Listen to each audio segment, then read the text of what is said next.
$3 million hypercars. One giant name everyone knows and one silent assassin the world completely forgot.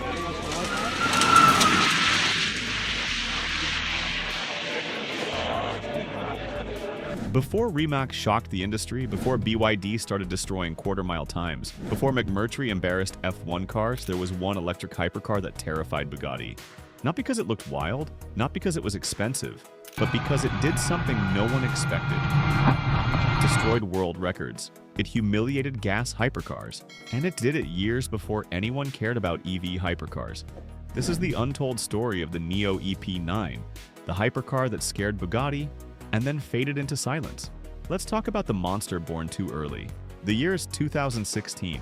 The world is still obsessed with combustion engines. Bugatti rules the hypercar throne with the 1,500 horsepower Chiron. Koenigsegg is preparing the legendary Agera RS.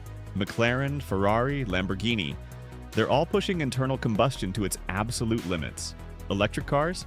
They're just eco-toys for the masses. Golf carts with batteries. Nothing serious, nothing threatening. But in a quiet facility in China, a team called NIO is building something that didn't make sense to anyone.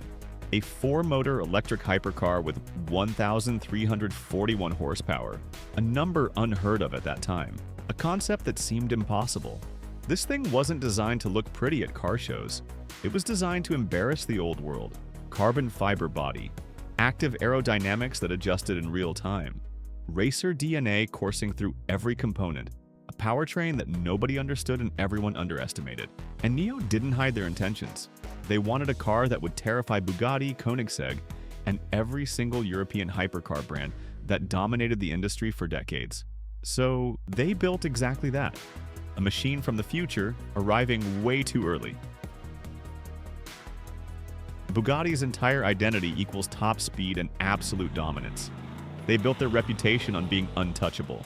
But in 2017, the EP9 started breaking records like a glitch in reality. Like someone had hacked the leaderboards of motorsport. Record number 1, Nürburgring Nordschleife, the Green Hell, the most brutal, unforgiving racetrack on planet Earth. Lap time, 6 minutes 45.90 seconds. Fastest production EV ever recorded.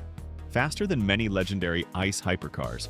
Faster than cars with double the budget and triple the heritage. Faster than anyone expected from an electric vehicle. Record number 2, Circuit of the Americas in Texas. It didn't just compete, it demolished the competition. It beat the McLaren P1. It beat the Lamborghini Huracan. It beat Porsche 918 Spider Lap records. The media called it the electric car that beat the world. But the world wasn't ready to accept what they were witnessing. Record number 3, 0 to 125 miles per hour acceleration. It hit the speed so violently, so aggressively, that engineers who tested it called it a roller coaster with wheels. The kind of acceleration that makes your vision blur. And Bugatti? They ignored it publicly, but inside their engineering rooms, behind closed doors, alarms were absolutely ringing. Because this was the first undeniable sign that electric hypercars weren't some distant future concept. They were an immediate present-day threat to everything Bugatti had built. Let's talk raw numbers because the specs on this machine were absolutely ridiculous for 2016. 1,341 horsepower from 4 independent electric motors.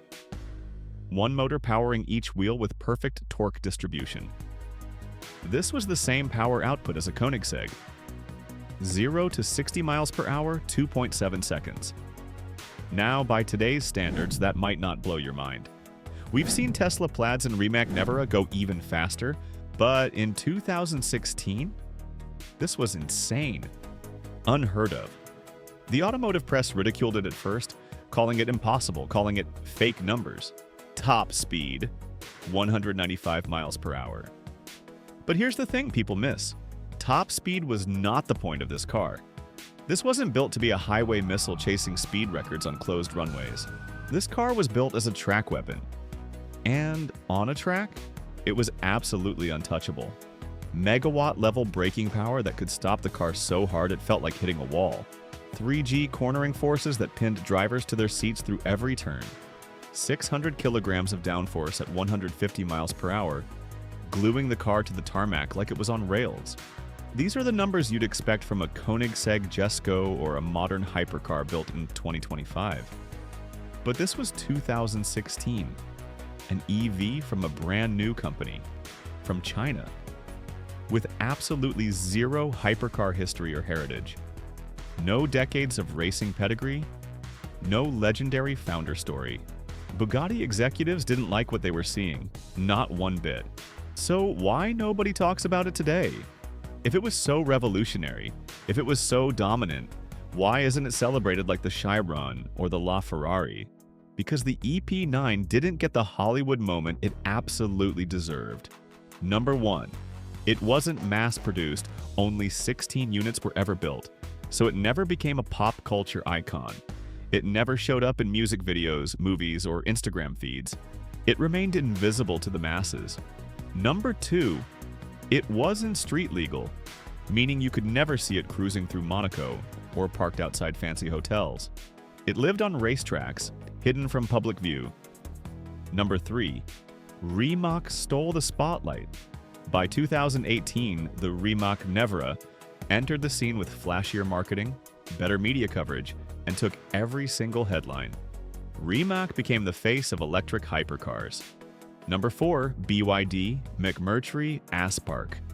Other EV monsters came next and overshadowed the EP9 with even more insane acceleration numbers and viral videos. Number 5, NIO didn't market it properly. No flashy promotional videos, no dramatic world tours, no quarter-mile drag races against Bugattis. Just quiet, brutal dominance that happened in the shadows. The EP9 became a ghost, a hypercar that proved the point way too early, so the world moved on without fully understanding what had just happened. It was a prophet ignored in its own time. If you love the Rimac Nevera, the EP9 walked so Rimac could run. If you think the BYD U9 is insane, the EP9 proved China can engineer world-class hypercars that compete with Europe's best. If you respect the Porsche Taycan or Tesla Plaid, the EP9 showed the world what high-performance EVs are truly capable of. This car didn't just beat Bugatti on paper. It made Bugatti completely redesign its future strategy. It forced the entire industry to take electric propulsion seriously. Without the EP9, the EV hypercar revolution might have taken years longer to arrive. The NIO EP9 was not just a fast car, it was a warning shot, a message from the future. Electric hypercars will dominate. You can resist them, you can ignore them, but you cannot outrun them. Bugatti didn't speak about the EP9 publicly, but privately, they knew exactly what it meant. They knew the world was changing. And now, as EV hypercars break records one after another, the world finally realized. This was the story of the forgotten monster that changed everything.